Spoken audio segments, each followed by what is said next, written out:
At the edge of the tree planting at Rideau Hall, the loyal look on. Keep an eye on these three women, not just faces in a crowd. Thank you, Your Majesty. And that brief, sweet moment wasn't just happenstance. They each have more than 70 years of history with the royal family. You're lucky. We are. Yeah. And we don't quite understand it.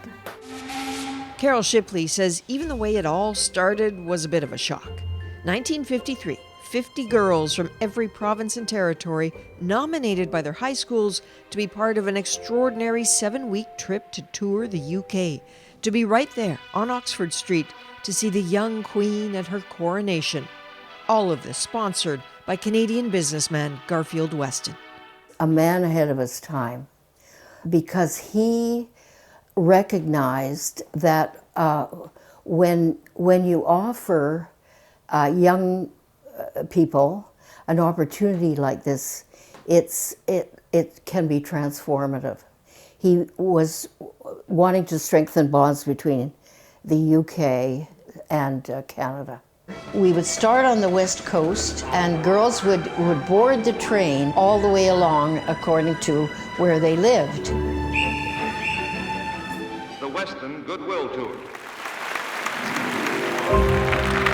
You must have felt a little bit like a type of royalty yourself.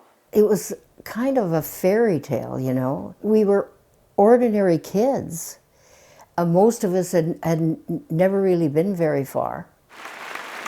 Young women celebrating the coronation of a young queen. As she went on to live her storied life, they moved on too. These are treasures you have here. Had relationships, kids, careers, largely losing contact with each other until the early 2000s, when Carol started searching for them all and for those long dormant friendships. So, and this is the list, the original list that you used to sort of be the sleuth to find everybody. Yeah, that just kind of lit, the fire lit. And so the reunions just kept happening. Do you lean on each other? We began to, and now I'm really talking to at least one every day. Yeah. Really? Yes. Yes.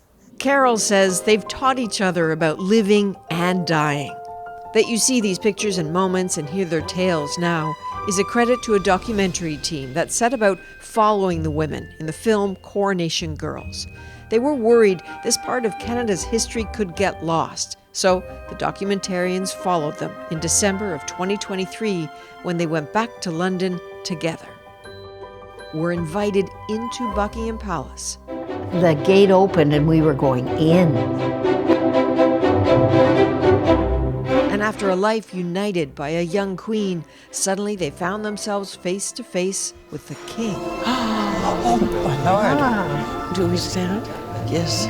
Good morning, Your Majesty. I'm so glad to have a chance of seeing you. And the stories flowed. I remember my sister and I had bath time in the evening.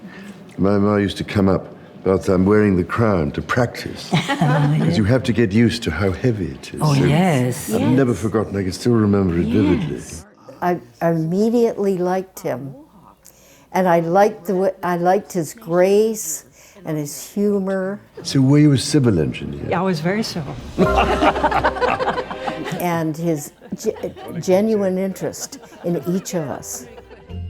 While it was magnificent to see her go by in that golden coach on her coronation day, there was something more profound about meeting him, for me, and for some of the others too, maybe.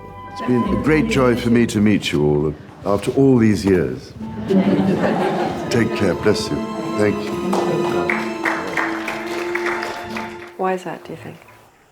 Well, I think he's the kind of leader that we need in this world right now, and I think he's coming to support our struggles. Our sovereignty's been threatened, and he's coming to give that throne speech, and I'm very grateful that he's doing that. Not girls anymore, but still kind of kids. Planning what to wear, what to say. I might wear this silk jacket. That's fantastic. It is quite fantastic, isn't it? Oh, hello, Barbara. Learning only days ago that they'd be able to meet the king again, this time in Canada. What are we going to say to the king?